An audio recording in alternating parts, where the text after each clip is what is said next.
अस्सलाम वालेकुम dear students. आज का जो हमारा टॉपिक है वो है लार्ज इंटेस्टाइन या जो हमारी बड़ी आंत है उसको हमने डिस्कस करना है डाइजेशन के पॉइंट ऑफ व्यू से।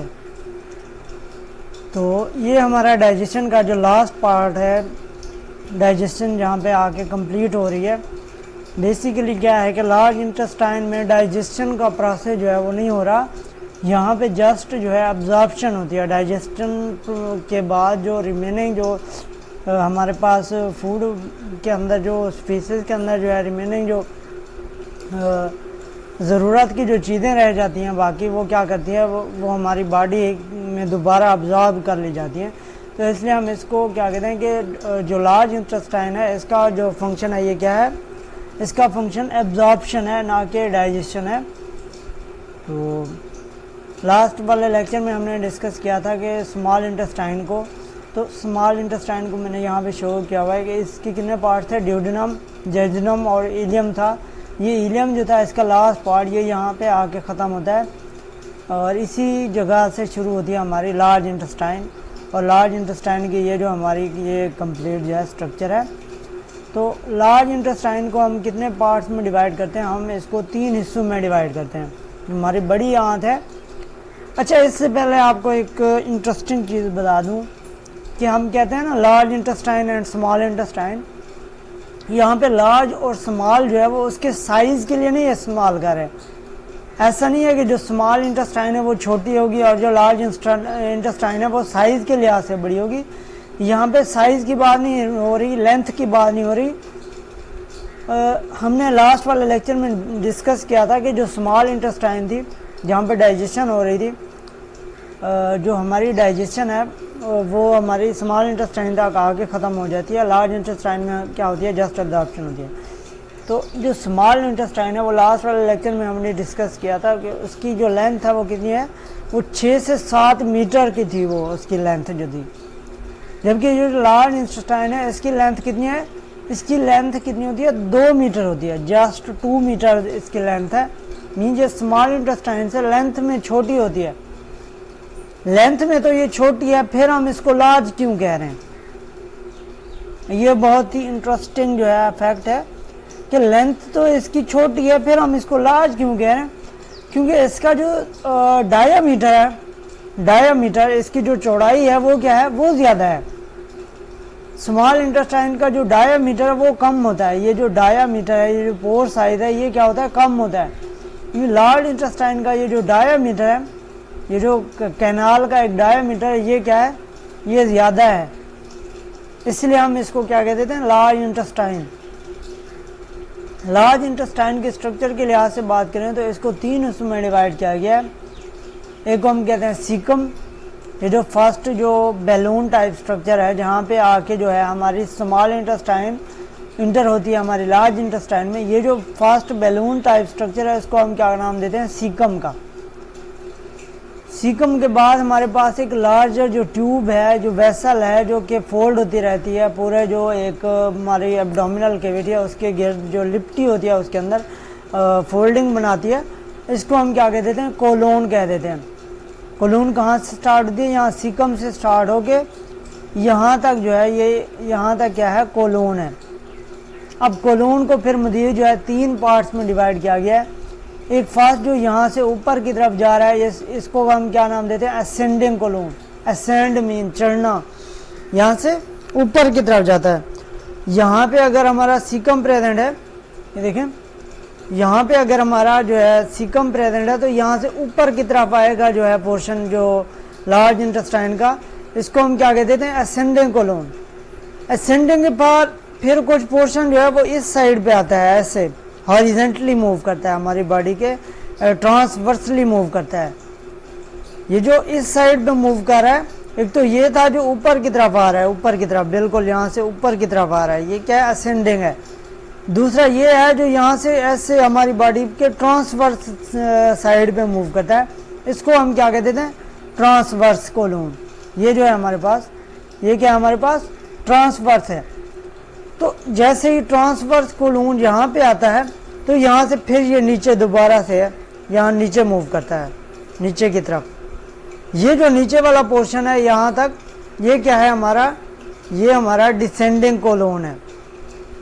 अब यहाँ डिसेंडिंग कोलोन के साथ यहाँ इस जगह पे कुछ पोर्शन इस तरह से तिरछा होता है, बिल्कुल यहाँ से इस तरह से तिरछा जो पोर्शन है, ना तो ये बिल्कुल ऐसे है ना ये बिल्कुल ऐसे है, ये ऐसे है तिरछा, मीन्स यहाँ से ऐसे तिरछा है, बिल्कुल ऐसे तिरछा, यहाँ पे ऐसे क्या है, ऐसे यहाँ पे तिरछा है, मीन्स यहाँ पे ऐसे तिरछा है।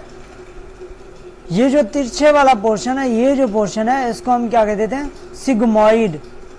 ये कौन सा था, असेंडिंग, ये ट्रांसवर्स पोर्शन था, ये क्या था, डिसेंडिंग पोर्शन, और ये जो है पोर्शन, ये क्या है, सिग्माइड पोर्शन। और लार्ज इंटेस्टाइन का जो आखिरी पार्ट है, जहाँ पे आके फीसेस स्टोर होते हैं, उसको हम क्या नाम देते हैं, रेक्टम। और रेक्टम के लास्ट पे एक छोटी सी कनाल टाइप स्ट्रक्चर है, जिसको हम क्या नाम देते हैं, एनल कैनाल का। तो एनल कैनाल के अंदर स्पेसिफिक जो है, अच्छा यहाँ पे जो रेक्टम है, रेक्टम की दीवारें क्या हो जाती हैं, रेक्टम की दीवारों पे क्या होता है कि जैसे ही फीसेज यहाँ पे आके स्टोर होते हैं, तो वो रेक्टम की दीवारों पे एक प्रेशर लगाते हैं, वो एक फोर्स लगाते हैं, उसको बाहर की तरफ धकेलते हैं। जैसे ही वो फोर्स लगाता है, फीसेस जो है फोर्स लगाता है रेक्टम की दीवारों पे, तो यहाँ रेक्टम की दीवारों में स्पेसिफिक रिसेप्टर्स प्रेजेंट होते हैं। ये रिसेप्टर क्या करते हैं, सिग्नल सेंड करते हैं हमारे ब्रेन की तरफ। यहाँ से रेक्टम के थ्रू सिग्नल हमारे ब्रेन की तरफ आता है, और ब्रेन से वो सिग्नल प्रोसेस होकर दोबारा हमारे रेक्टम के जो स्पेसिफिक स्फिंक्टर्स प्रेजेंट होते हैं उनकी तरफ आता है।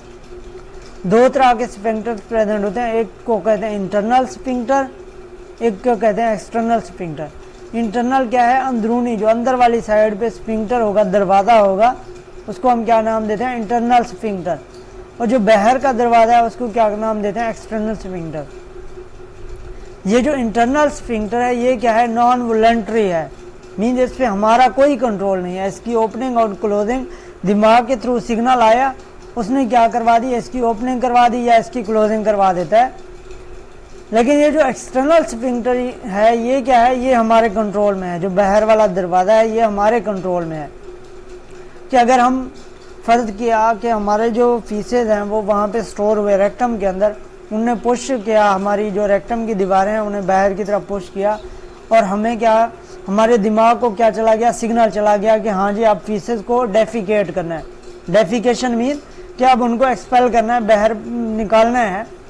इसको क्या कहते हैं, डेफिकेशन। और इस प्रोसेस को क्या कहते हैं, डेफिकेशन रिफ्लेक्स। कि वो जो एक पूरा प्रोसेस है कि सिग्नल ब्रेन से जाता है और ब्रेन दोबारा सिग्नल भेजता है इसको, और ये जो इंटरनल स्फिंक्टर है, ये क्या हो जाता है, ओपन हो जाता है। इस पूरे प्रोसेस को हम क्या कहते हैं, डेफिकेशन रिफ्लेक्स कहते हैं। अच्छा, अगर तो डेफिकेशन रिफ्लेक्स के थ्रू जो है इंटरनल स्फिंक्टर तो ओपन हो जाता है, ये क्या है, एक नॉन वॉलंटरी एक्शन है, मीन्स हमारे कंट्रोल में नहीं है, ये ओपन हो जाएगा। अब ये जो एक्सटर्नल स्फिंक्टर है, ये क्या है, ये हमारे कंट्रोल में है। अब अगर हम किसी ऐसी जगह पे मौजूद हैं कि हम जो है पखाना करने नहीं जा सकते, हम मसरूफ़ हैं, हम बिज़ी हैं, तो ये जो एक्सटर्नल स्फिंक्टर है, इसको हम क्या करते हैं, कंट्रोल करते हैं, इसको हम बंद रखते हैं, कोशिश करते हैं, हम जोर लगाते हैं, कोशिश करते हैं कि फ़िलहाल जो है ना, हम किसी तरह से उसको बंद करके रखते हैं, हम उसको टाला दे देते हैं कि फ़िलहाल नहीं जी, फ़िलहाल नहीं। लेकिन ये क्या है, ये एक लिमिटेड टाइम के लिए है कि कुछ वक्त के लिए तो आप उसको बर्दाश्त कर सकते हैं, आप उसको क्या करते हैं, टाला दे सकते हैं कि नहीं, फ़िलहाल नहीं।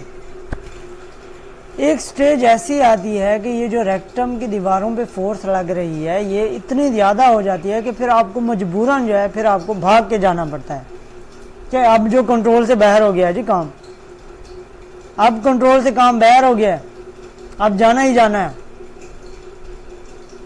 तो फिर आपको क्या करना पड़ता है, एक्सटर्नल स्फिंक्टर को ओपन करना पड़ता है ताकि आप जो फीसेज यहाँ पे आए थे उनको बाहर डेफिकेट कर सकें। अगर फंक्शन की बात करें, लार्ज इंटेस्टाइन के हमने स्ट्रक्चर को डिस्कस कर लिया कि ये क्या सी स्ट्रक्चर थी, इसका सीकम था। ये जो ट्यूब थी, ये लास्ट वाले फर्स्ट लेक्चर में हमने डिस्कस किया था, ये क्या थी, अपेंडिक्स थी। तो फर्स्ट ऑफ ऑल, जैसे ही जो अनडाइजेस्टेड फूड मटेरियल है वो कहाँ पे इंटर होता है, यहाँ पे हमारे सीकम में। सीकम से फिर ये चला जाता है हमारे कोलोन में। ये कोलोन जो है यहाँ पे जो है मेजर एब्जॉर्प्शन का जो प्रोसेस है यहाँ पे हो रहा होता है। कोलोन के अंदर जो एब्जॉर्प्शन का प्रोसेस है वो होता है। फर्स्ट ऑफ ऑल यहाँ पे फूड की डाइजेशन हुई स्मॉल इंटेस्टाइन में। यहाँ से जो डाइजेशन के थ्रू जो रिक्वायर्ड मटेरियल था, डाइजेस्टेड मटेरियल था, वो क्या हो जाता है हमारे ब्लड के अंदर आ जाता है एब्जॉर्प्शन के ज़रिए।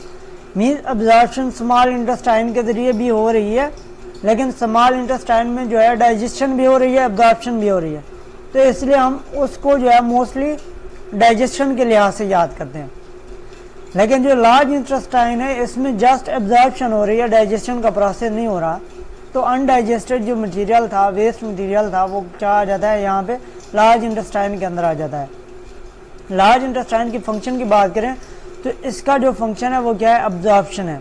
क्या absorption of food material, food या वाटर जो है वो यहाँ से वापस एब्जॉर्ब कर ली जाती है इनटू ब्लड स्ट्रीम।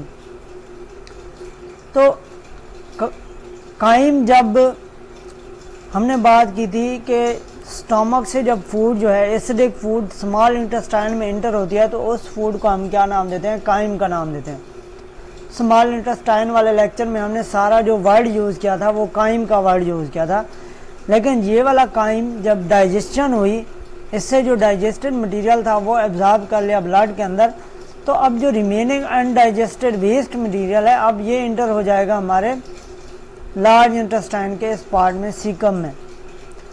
अब जब ये सीकम के अंदर आ जाता है, इस बैलून टाइप स्ट्रक्चर के अंदर आ जाता है अनडाइजेस्टेड मटेरियल, तो अब हम इसको काइम नहीं कहेंगे। अब हमने इसको काइम नहीं कहना, अब हमने इसको एक नया नाम देना है। वो नया नाम क्या है, फीसिस। फीसिस क्या है, प्लूरल फॉर्म है फीस की। फी की प्लूरल फॉर्म क्या है, फीसिस। ये वो वाला फीस नहीं है जो आप ड्यूज जमा कराते हैं, ये वो फीस नहीं है। बाद बात लोग कहते हैं ना कि हाँ जी अपना आप फीसेस कलेक्ट कर लें, तो अगर कोई बंदा आगे मेडिकल की टर्मिनोलॉजी जानता हो तो वो हंसने लग जाता है कि हाँ जी फीसेस कलेक्ट करने हैं, तो वो आपको फीसेस कलेक्ट करके दे देगा। वो वाली फीसेस नहीं है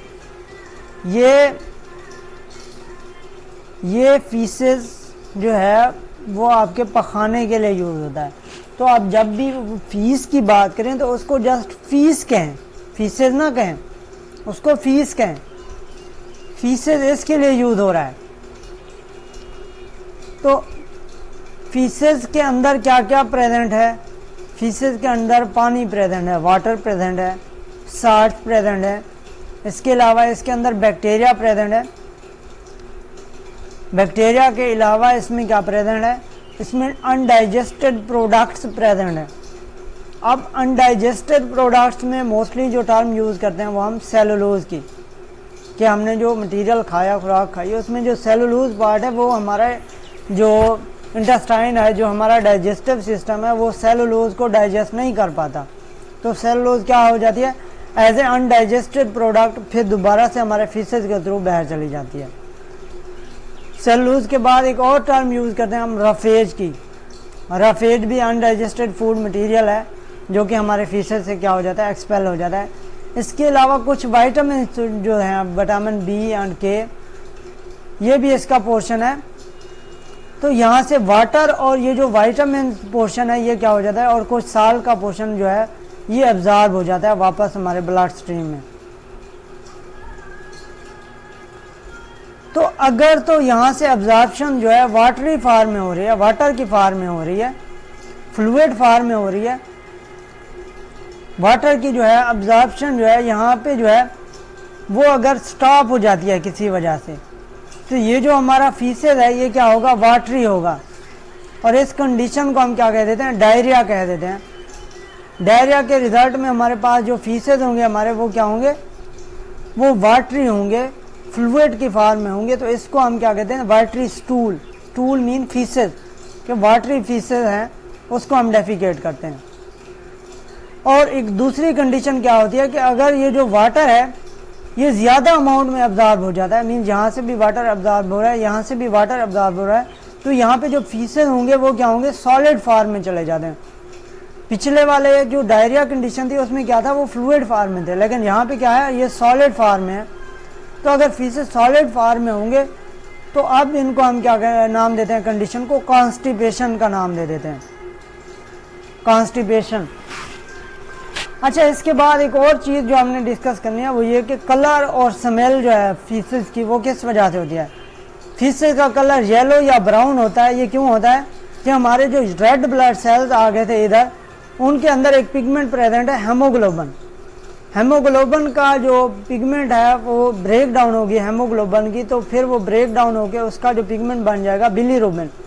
बिलीरुबिन का कलर क्या होता है, येलो या ब्राउन होता है, और इसको हम क्या नाम देते हैं, बाइल पिगमेंट।